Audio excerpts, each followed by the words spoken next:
Hoy es jueves de estudio bíblico. Damos gracias a Dios. Qué bien que están al pendientes para recibir la enseñanza de hoy en este día. Acuérdense que estamos los jueves en Panorama del Nuevo Testamento 2. Solamente estamos haciendo un bosquejo general de cada uno de los libros. En este caso ya estamos en Primera de Tesalonicenses. Es la cuarta clase para Panorama del Nuevo Testamento 2 y son clases muy sencillitas, muy elementales, muy interesantes, muy edificativas para nuestras vidas, para saber lo que dice Dios en su palabra a través de esas cartas que el apóstol Pablo envió a las iglesias establecidas en los diferentes lugares a donde pasó a hacer sus viajes misioneros. En este caso, la iglesia de Tesalonicense recibió dos cartas. Hoy vamos a ver la primera de ellas, la cual consta con 5 capítulos y fue una de las cartas que escribió el apóstol Pablo más de las primeras cartas. Se dice que fue escrita en el año 51 después de Cristo. La carta a los tesalonicenses es nombrada precisamente por la ciudad de Tesalónica, en donde estaba la iglesia a la cual fue dirigida esta insignia, esta carta, este mensaje. Así da testimonio la misma carta en 1 Tesalonicenses capítulo 1 versículo 1. Pablo, Silvano y Timoteo, a la iglesia de los tesalonicenses en Dios Padre y en el Señor Jesucristo. Gracia y paz sean a vosotros de nuestro Padre, de Dios nuestro Padre y del Señor Jesucristo.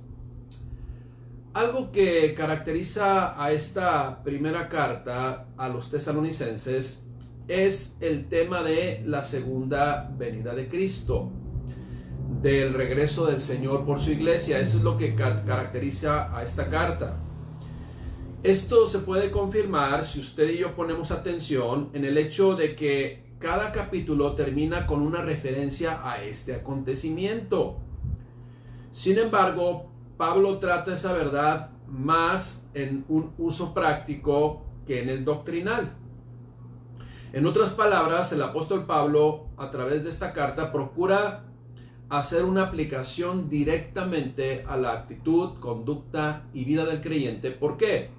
Porque Cristo regresará cuando menos se piense. Eso es lo que anima, recuerda, menciona el apóstol Pablo en esta carta. Vamos a ver dónde aparecen precisamente esos recordatorios de la segunda venida de Cristo, del regreso de Cristo, del regreso del Señor. Por ejemplo, en el capítulo 1, en el verso 10, dice lo siguiente: y esperar de los cielos a su Hijo, al cual resucitó de los muertos, a Jesús, que nos libra de la ira venidera. Entonces aquí, y esperar de los cielos a su Hijo. En el capítulo 2 vemos el verso 19, dice lo siguiente: porque ¿cuál es nuestra esperanza o gozo o corona que me glorié? ¿No lo sois vosotros delante de nuestro Señor Jesucristo en su venida?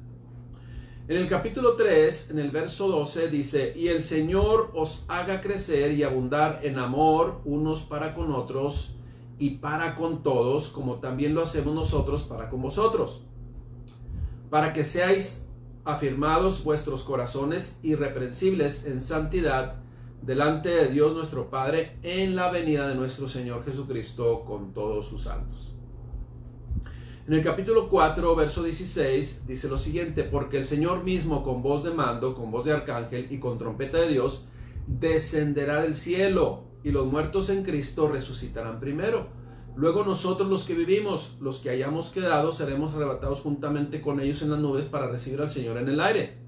Y así estaremos siempre con el Señor. Por tanto, termina diciendo el versículo 18, alentaos los unos a los otros con estas palabras.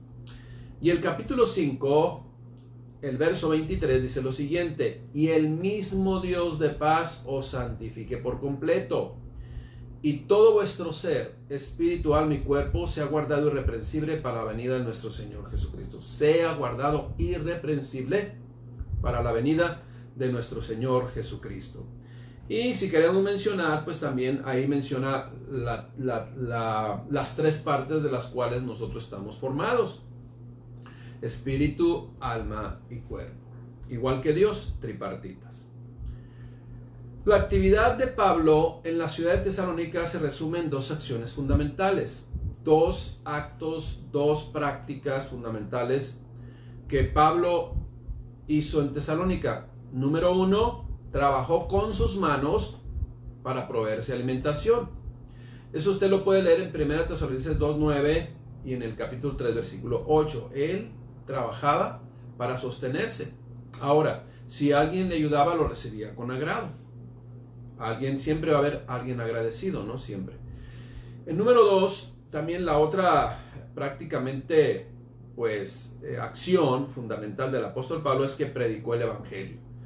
Esto usted lo ve en Tesalonicenses 1:5, primera, 2:2, 8:11.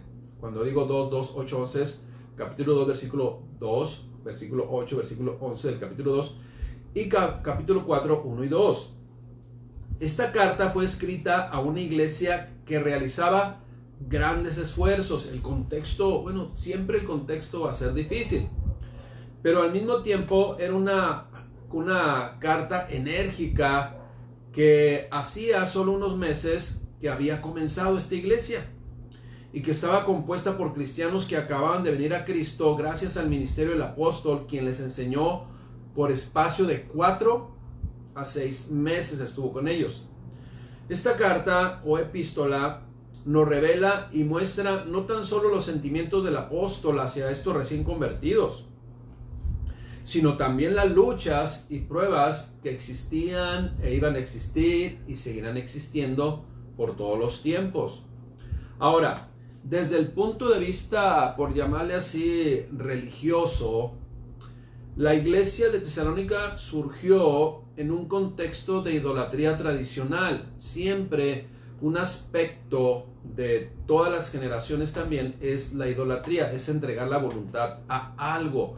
¿Por qué entregar la voluntad a algo es en contra de Dios? Pues porque los arrastra simple y sencillamente. ¿Quiénes eran los dioses en aquellos tiempos? Bueno, los dioses del Olimpo como Zeus, Poseidón, Ares, Hermes, Afrodita, Atenea, Apolo y Artemisa, entre otros. Cantidad de dioses, igual que ahora, ¿no? Muchos dioses inventados por los seres humanos en esa necesidad de creer en algo. Pero ¿por qué se inclinan más a los ídolos, a los dioses falsos? Porque los dioses falsos absolutamente no les condicionan nada, no les enseñan nada, no hay un evangelio de ellos. Por lo tanto, cada quien hace lo que bien le parece. Con Dios es diferente. Él tiene muchas condicionantes, Él tiene muchas instrucciones, Él tiene mucho que enseñarnos para apartarnos de lo que no nos conviene. Así que la idolatría que practicaban en Tesalónica era predominante e inmoral. Acuérdense que todo lo que es en el contexto de Grecia, pues había mucha depravación sexual. Ahorita también sigue habiendo, siempre por todas las generaciones, como le digo, todos los pecados han estado siempre vigentes, ¿no? Y pues quienes están ahí embaucados en ellos, pues no pueden salir. Solamente Cristo les puede rescatar. Entonces estos tesalonicenses importaron muchas formas, muchas modas, muchas costumbres de Corinto. Corinto también era una ciudad muy próspera comercialmente, Tesalónica de igual manera, ¿no? En el marco de todo este contexto, Pablo viajaba unos 160 kilómetros de Filipos a Tesalónica en su segundo viaje misionero, y como era su costumbre, al llegar buscó la sinagoga en la cual enseñar a los judíos locales. ¿Qué es lo que enseñaba el apóstol Pablo y qué es lo que debe de enseñar la iglesia en nuestro tiempo? Pues el verdadero evangelio, el evangelio de Cristo, el evangelio que está escrito, para que no haya ninguna tergiversación. Y fue ahí, pues, en esa parte de Tesalónica donde surgieron nuevos creyentes de la iglesia, entre los cuales, por ejemplo, en esa iglesia estaba Jasón, que da testimonio en Hechos 17:5, Gallo, en Hechos 19:29 da testimonio, Aristarco, Hechos 20:4, y todos ellos, ¿verdad? ¿Qué personajes aparecen, entre otros, como destacados en 1 Tesalonicenses? Bueno, Pablo, su escritor, no autor, como siempre decimos, el autor es Dios. Timoteo, pues los consiervos. Silvano, que aparecen desde el primer versículo, capítulo 1, versículo 1. Este Silvano acompañó al apóstol Pablo en algunos de sus viajes misioneros y pues en Tesalónica le conocían. Y como doctrinas destacadas que podemos encontrar usted y yo, que insiste el apóstol Pablo, es la santificación innecesaria y el regreso de Cristo por su iglesia.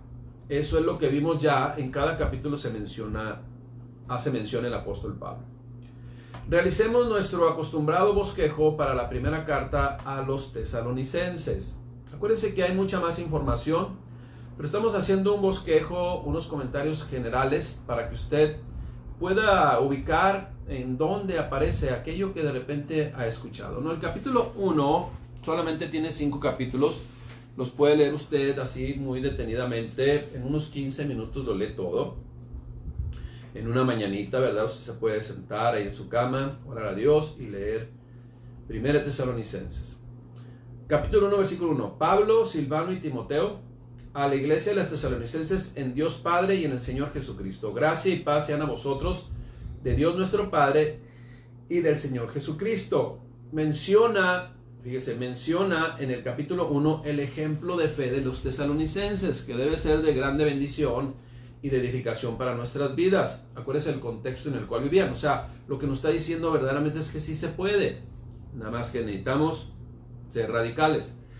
1 Tesalonicenses 1:2, fíjeselo cómo comienza. Damos siempre gracias a Dios por todos vosotros, haciendo memoria de vosotros en nuestras oraciones, acordándonos sin cesar, o sea, en todo momento, delante de Dios y Padre nuestro, de la obra de vuestra fe, del trabajo de vuestro amor, de vuestra constancia en la esperanza en nuestro Señor Jesucristo. Estaban dando buen testimonio de la fe en el Señor. Versículo 4, porque conocemos, hermanos amados de Dios, vuestra elección. O sea, han elegido lo correcto, han elegido lo mejor. ¿Qué es lo mejor? Vivir conforme a la voluntad de Dios en Jesucristo. Versículo 5, pues nuestro evangelio, el evangelio de Dios, el evangelio de Cristo, que ya era también, ¿verdad?, estaba en el corazón del apóstol Pablo, no llegó a vosotros en palabras solamente, sino también en poder, en el Espíritu Santo y en plena certidumbre, como bien sabéis cuáles fuimos entre vosotros por amor de vosotros. Y luego fíjese, dice el versículo 6, y ustedes o vosotros vinisteis a ser imitadores de nosotros y del Señor, recibiendo la palabra en medio de gran tribulación. Como le digo, entorno siempre va a existir, pero desde los tiempos de Juan el Bautista, el reino de los cielos sufre violencia, pero solamente los violentos, los valientes, los decididos lo toman para sí, ¿verdad? Se convierten verdaderamente, a pesar del entorno, a pesar de las filosofías, a pesar del enemigo, a pesar de nosotros mismos, ¿sí? Versículo 7 dice, de tal manera que habéis sido ejemplo a todos los de Macedonia y de Acaya que han creído. O sea, una persona de fe es inspiración para otras. Los creyentes de Tesalónica se mantuvieron firmes cuando fueron perseguidos. Pablo felicita a estos nuevos cristianos por su obra producida en la fe del Señor Jesucristo.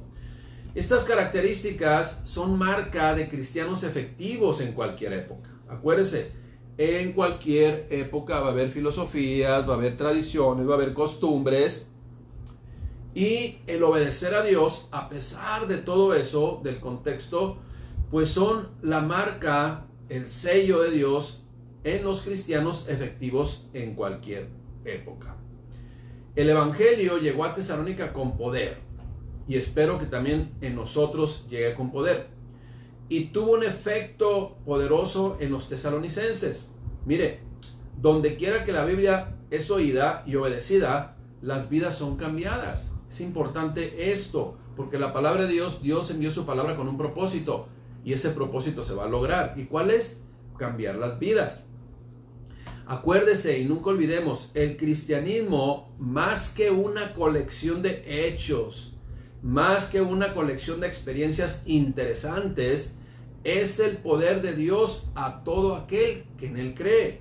Mire, cuando hablamos a otros de Cristo, debemos depender del Espíritu Santo para que abra sus ojos, los ojos de quienes les predicamos, los oídos también, y los convenza de que necesitan salvación. Es el poder de Dios el que cambia a las personas, no nuestra habilidad o nuestra persuasión. Olvidemos eso. Lo único que tenemos que hacer nosotros es predicar la palabra de Dios, sí, con denuedo, predicar la palabra de Dios con testimonio, predicar la palabra de Dios con espíritu y con vida. Eso es el respaldado con nuestras acciones. Mire, porque sin la obra del Espíritu Santo, nuestras palabras no tienen sentido. El Espíritu Santo no solo convence a la gente de su pecado, sino que también le da seguridad de la verdad del Evangelio. Dios quiere que la gente se convierta, y la gente se va a convertir cuando un creyente predica con el testimonio del Evangelio de nuestro Señor Jesucristo. El capítulo 2 comienza desde el versículo 1 diciendo lo siguiente: porque vosotros mismos sabéis, hermanos, que nuestra visitación a vosotros no resultó vana, no fue tiempo perdido, pues habiendo antes padecido y siendo ultrajados en Filipos, como sabéis, tuvimos de nuevo en nuestro Dios para anunciaros el Evangelio de Dios en medio de gran oposición, porque nuestra exhortación, escuche bien, porque nuestra exhortación no procedió de error, ni de impureza, ni fue por engaño, sino que según fuimos aprobados por Dios para que se nos confiase el Evangelio, así hablamos. Y escuche bien lo que dice: no para agradar a los hombres, porque muchas veces el Evangelio va a ofender, y no se debe buscar agradar a los hombres. Ay, esto no les voy a decir, no va a ser que se van a ofender.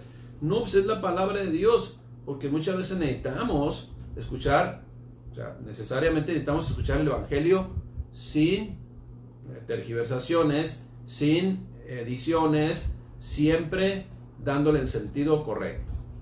Porque nunca, fíjese lo que dice el apóstol Pablo, porque nunca usamos de palabras lisonjeras, o sea, palabras aduladoras, palabras darte por tu lado. Como sabéis, ni encubrimos avaricia tampoco, Dios es testigo, ni buscamos la gloria de los hombres, ni buscamos la gloria de vosotros, ni buscamos la gloria de nadie, aunque podíamos seros carga como apóstoles de Cristo, pero no buscamos eso, dice el apóstol Pablo. Voy a leer textualmente el comentario Diario Vivir, porque es muy importante lo que menciona este comentario. Fíjese bien, acerca de las palabras aduladoras, acerca de las palabras que endulzan el oído. Dice lo siguiente, textualmente leo: con frecuencia nos disgustamos cuando oímos que alguien adula a otra persona. La adulación es falsa. La adulación es una máscara para cubrir las intenciones reales de una persona. Los cristianos nunca deberían aplicarla. Los que proclamamos la verdad de Dios tenemos una responsabilidad especial de ser honestos. Escuche bien lo que está diciendo el comentario. Tenemos una responsabilidad especial de ser honestos. Ahora, cuando predicamos el Evangelio, ¿somos honestos y sinceros? Dice la pregunta. ¿O le decimos a la gente lo que quieren oír ellos a fin de conseguir lo que luego se quiere de ellos? Cuidado con las palabras aduladoras, que son manipulación. Cuando Pablo estuvo con los tesalonicenses, no los aduló, no buscó su alabanza y no fue carga para ellos. Él y Silas concentraron sus esfuerzos en la presentación del mensaje de Dios para salvación de los tesalonicenses. Y esto era lo importante, porque era el mandato de Dios. Los creyentes de aquel lugar habían sido cambiados por Dios, no por Pablo. Fue el mensaje de Cristo el que creyeron, no el mensaje de Pablo. Cuando testificamos usted y yo para Cristo, nuestra preocupación no debe estar en la impresión que causamos. Como verdaderos ministros de Cristo, debemos señalarlo a Él, darle la gloria a Él y no a nosotros. Debemos predicar el Evangelio. Por eso dice ahí el apóstol Pablo: está bien, yo no les hablé con adulaciones, pero sí, dice el versículo 7, antes fuimos tiernos entre vosotros como aquella nodriza que cuida con ternura a sus propios hijos. Tan grande es nuestro afecto por vosotros, que hubiéramos querido entregaros no solo el Evangelio de Dios, sino también nuestras propias vidas, porque porque habéis llegado a sernos muy queridos. Acuérdese, iglesia, el interés de un pastor es que las vidas se entreguen a Cristo. Es el interés de todo pastor. El interés de un pastor es que den frutos. El interés de un pastor es ver que la salvación ha llegado verdaderamente a las casas y viven las familias, las personas en armonía con Dios y no tienen necesidad de involucrar su voluntad en cosas vanas, las cuales muchas de ellas tienen un trasfondo que tarde o temprano afecta a la propia vida del creyente y su relación con Dios. Acuérdese, debemos estar caminando con Dios, porque muchas veces la gente camina en una religión pero no con Dios. Cuidado, porque a veces tenemos prácticas, a veces tenemos inclinaciones como los tesalonicenses, que también tuvieron alrededor pues muchas, en un contexto muy influenciable, que les influenciaba, que les invitaba a hacer cosas incorrectas. Pero en todos los tiempos va a suceder esto. Acuérdese, el testimonio de Pablo fue intachable. En versos posteriores, si usted sigue leyendo, habla de que él tenía su trabajo y no era ninguna carga obligatoria para la iglesia, comprobando así sus motivaciones delante de Dios y de la iglesia. Nadie, ningún pastor debe hacer las cosas con otras motivaciones, sino la única motivación es que el evangelio llegue a los corazones de cada una de las personas con las cuales se comparte el evangelio. El capítulo 3, este pasaje, mire, lo voy a leer a partir del verso 16. Lo leeré directamente, ya que es una afirmación de lo que verdaderamente pone contento a un pastor no asalariado.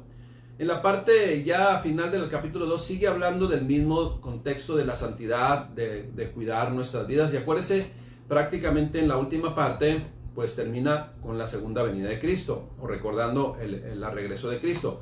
En el capítulo 3 voy a leer a partir del versículo 16, porque habla de lo que un pastor desea en las ovejas, pero un pastor no asalariado, porque muchas personas pues lo que buscan realmente es que tengan un sueldo, ¿no? Qué tristeza sería que un pastor, cuando es pues embestido, ungido, llevado o mandado o enviado, pues pregunte que cuánto va a ganar, ¿no? Tengamos cuidado con esas motivaciones, porque esas motivaciones solamente, pues, ¿cómo le quiero decir? Pues saca a flote las motivaciones del corazón. Tengamos cuidado, ¿no?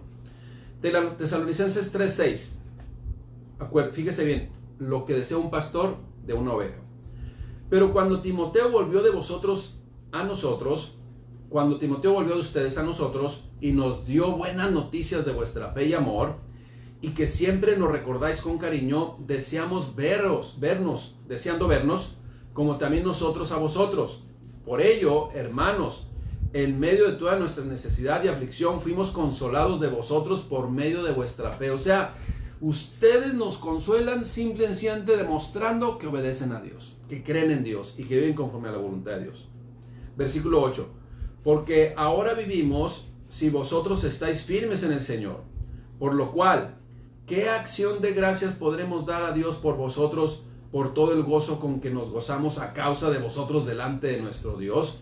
Orando de noche y de día con gran insistencia para que veamos vuestro rostro y completemos lo que falta a vuestra fe. Mire, mas el mismo Dios, el versículo 11, mas el mismo Dios y Padre y nuestro Señor Jesucristo dirija nuestro camino a vosotros, y el Señor les haga crecer y abundar en amor, unos para con otros y para con todos, como también lo hacemos nosotros para con vosotros, para que seáis afirmados vuestros corazones irreprensibles en santidad delante de Dios nuestro Padre, en la venida de nuestro Señor Jesucristo con todos sus santos. Eso es lo que espera un pastor de las ovejitas. Obediencia radical. Hoy en este mes viene, pues ya estamos a 8 de octubre, pero en este mes viene una práctica, una tradición pagana totalmente, que viene de los celtas, Y cada cultura tiene sus trasfondos espirituales. Lo que es el Halloween viene de los celtas, lo que es el Día de Muertos viene de los grupos prehispánicos de aquí de nuestra querida México y del sureste y el sur de México también. Pero es lo mismo, son adoraciones a la muerte, a lo espiritualoide, a lo espiritual, pero totalmente incorrecto. Y qué tristeza nos da cuando vemos que algunos de los creyentes, o quisiera decir pseudocreyentes, pues caen en este tipo de prácticas.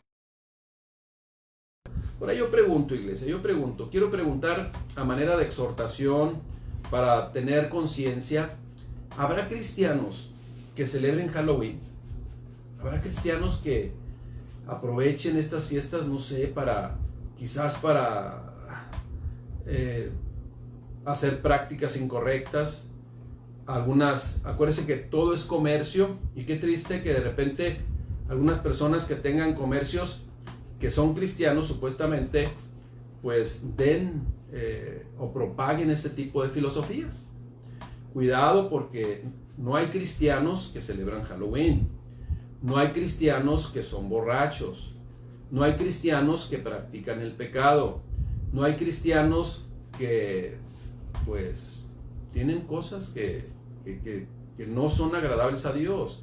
No nos engañemos. Acuérdese que lo más contento que pone al pastor es ver la obediencia, y lo más triste que pone un pastor es ver la desobediencia a Dios en cada uno de las ovejas encargadas a una iglesia, ¿verdad? Y que tiene un pastor responsable. Reciban la exhortación, por favor.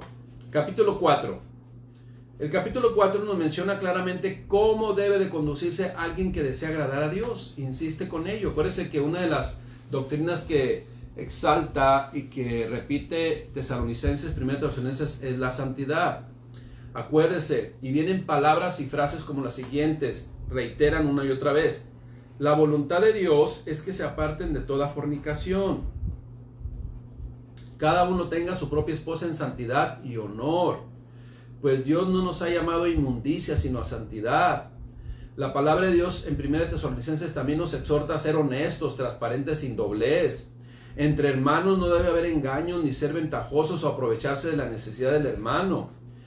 En el versículo 6 dice: ya les hemos advertido que el Señor castigará duramente a los que se comportan así. Iglesia, seamos obedientes a Dios. El capítulo 4 termina diciendo lo siguiente: hermanos míos, queremos que sepan lo que en verdad pasa con los que mueren, para que no se pongan tristes como los que no tienen esperanza. ¿Qué es lo que va a acontecer? Porque va a decir, mucha gente tiene miedo a la muerte. Fíjese, aquí les explica también: nosotros creemos que Jesucristo murió y resucitó, y del mismo modo que aconteció con él, Dios resucitará a los que vivieron y murieron confiando en él. Por eso les decimos, de acuerdo con lo que el Señor Jesús nos enseñó, que los que aún vivamos, cuando Él venga, nos reuniremos con Él, después de que hayan reunido con Él los que estaban muertos. Porque cuando Dios da la orden por medio del jefe de los ángeles, y oigamos que la trompeta anuncia que el Señor Jesús baja del cielo, los primeros en resucitar serán los que antes de morir confiaron en Él. Pero es necesario confiar en Él. Después Dios nos llevará a nosotros, los que estemos vivos en ese momento, y nos reunirá en las nubes con los demás. Ahí todos juntos nos encontraremos con el Señor Jesús y nos quedaremos con el Padre para siempre. Así que anímense los unos a los otros con estas enseñanzas, pero apartaos de toda fornicación, pero apartaos de toda idolatría, pero apartaos de toda práctica que no conviene en el Señor y que Dios nos exhorta siempre a que dejemos. En el capítulo 5, todo el capítulo 5 es dedicado a presentar algunas condicionantes del regreso de Cristo por su iglesia. Vamos a resumir el capítulo 5 de esta manera, sin olvidar que al final leemos completamente lo que es la despedida. Pero si queremos sacar un resumen del capítulo 5, habla de lo siguiente, de los esfuerzos mire, aquí hay algo bien interesante, que mucha gente insiste y se esfuerza y quiere enseñar y quiere determinar o concluir la fecha del regreso de Cristo Jesús. Y para la palabra de Dios, para Dios es una palabra, esas personas que pues se atreven a hacer una fecha, a dar una fecha, una aseveración de una fecha del regreso de Cristo, son necios. Nadie lo sabe. Todo aquel que se atreva a decir una fecha es mentiroso. No se deje engañar usted, ¿sí? Si alguien dice saberlo. En este capítulo se menciona que nadie sabe del día ni la hora y que aún los creyentes serán sorprendidos. O sea, cuando menciona el Señor volverá sorpresivamente, dice la palabra de Dios, advierte Pablo. Así es que lo mejor es estar preparado siempre. Eso es lo que nos exhorta el Padre Celestial, a estar preparado siempre. Ahora, ¿el Señor Jesucristo regresará por su iglesia? Sí. ¿Cómo lo hará? De acuerdo a 1 Tesalonicenses en el capítulo 5, dice que lo hará como un ladrón por la noche. Ahora, ¿eso quiere decir que Jesús es un ladrón, un deshonesto? No, está tomando una característica o un factor que cuando se metieron a tu casa ni te diste cuenta, cuando llegaste ya estaba todo. Bueno, así, en esa sorpresa, vamos a decir, que cuando menos lo espera, va a llegar Cristo o va a regresar Cristo por su iglesia, cuando menos se espera. Dice la carta a los tesalonicenses, cuando todo esté tranquilo y en calma, entonces vendrá. La Reina Valera 1960 dice lo siguiente, porque estoy leyendo o estoy haciendo un resumen de la traducción lenguaje actual. Dice la Reina Valera 60, cuando digan paz y seguridad, entonces vendrá sobre ellos destrucción repentina, como los dolores a la mujer encinta, y no escaparán. Por eso, la palabra de Dios nos exhorta a estar siempre alertas. Ahora, acuérdense, termina diciendo el versículo 9, 10 y 11. ¿Por qué es importante estar alertas? ¿Por qué es importante estar siempre preparados? ¿Por qué es importante estar revestido de Cristo? Bueno, porque Dios no nos ha puesto para ira, sino para alcanzar salvación por medio de nuestro Señor Jesucristo, quien murió por nosotros, para que ya sea que velemos o que durmamos, o sea que estemos vivos o que estemos muertos, vivamos juntamente con Él. Por lo cual, animaos unos a otros y edificaos unos a otros, así como lo hacéis. Eso es lo que debemos hacer usted y yo, siempre estar preparados, siempre estar alertas, teniendo conciencia de nuestro Señor en todo tiempo y en todo momento. Y si alguno hubiere pecado, pues abogado tenemos para con el Padre, a Jesucristo el justo. Acuérdense que no somos perfectos, pero sí estamos en el camino perfecto. La carta a 1 Tesalonicenses termina de lo siguiente, con una exhortación de Pablo a los hermanos. Fíjese lo que dice, a partir del versículo 12. Os rogamos, hermanos, que reconozcáis a los que trabajan entre vosotros, que reconozcáis y os presiden aquellos que os presiden en el Señor y les amonestan, y que los tengáis en mucha estima y amor por causa de su obra.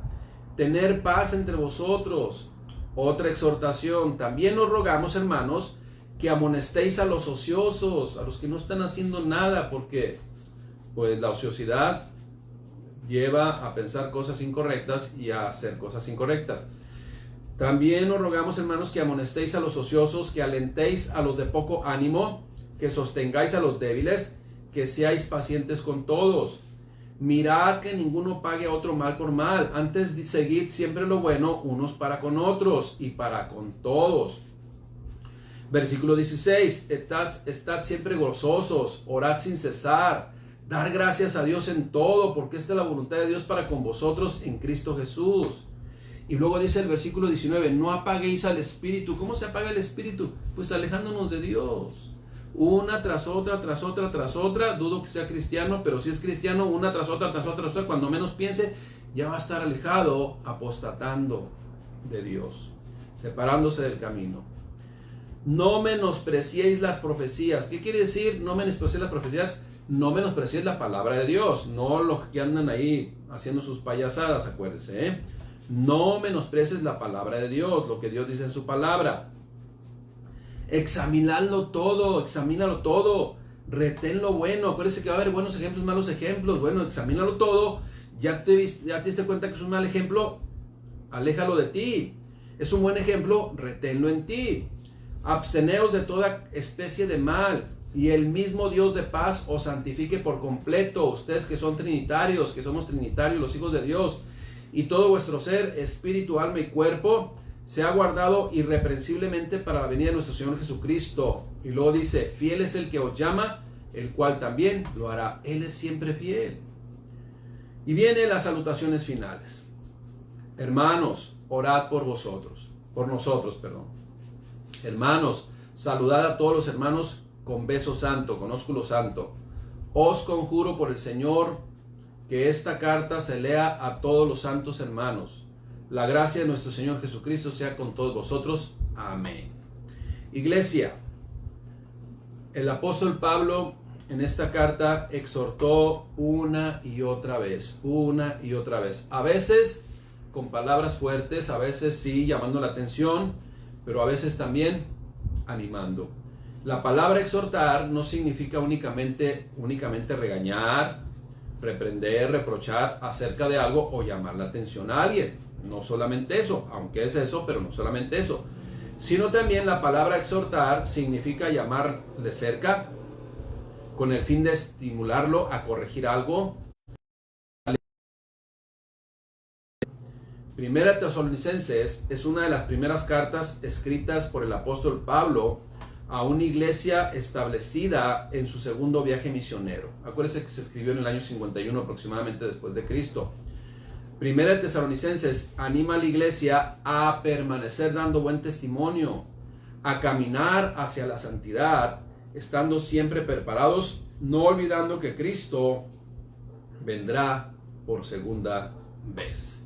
Esto es, a grandes rasgos, Primera Tesalonicenses, esa carta enviada a esa iglesia establecida en el segundo viaje misionero por el apóstol Pablo, también por Silvano y también por Timoteo. Damos gracias a Dios porque usted está interesado en ser edificado en la palabra del Señor, en el consejo de Dios siempre. Oremos a Dios dando gracias para despedirnos. Padre, te damos gracias, Señor, siempre por tu bendita misericordia. Gracias, Padre, por tu amor derramado en nuestros corazones. Gracias, Padre, porque si hoy estamos aquí es por tu gracia, por tu favor inmerecido, por tu paciencia, Señor, y la oportunidad que tú nos das de caminar contigo. En el nombre de Cristo Jesús, te damos gracias por todas las cosas que hemos recibido, por tu fortaleza, por tu guianza, por tu sabiduría. Y mi Dios, que estemos siempre llenos de tu voluntad perfecta para ir caminando a esa santidad, a esa consagración, recordando que de un a otro momento, no sabemos cuándo, si es en esta generación, antes, ¿verdad? Ya no fue antes, pero sí después puede ser, el regreso de Cristo. En el nombre de Cristo Jesús te damos gracias de bendito. Esperamos con nuestro corazón preparado todo tiempo. En el nombre de Cristo Jesús, amén. Que Dios les bendiga, iglesia. Damos gracias a Dios por sus vidas.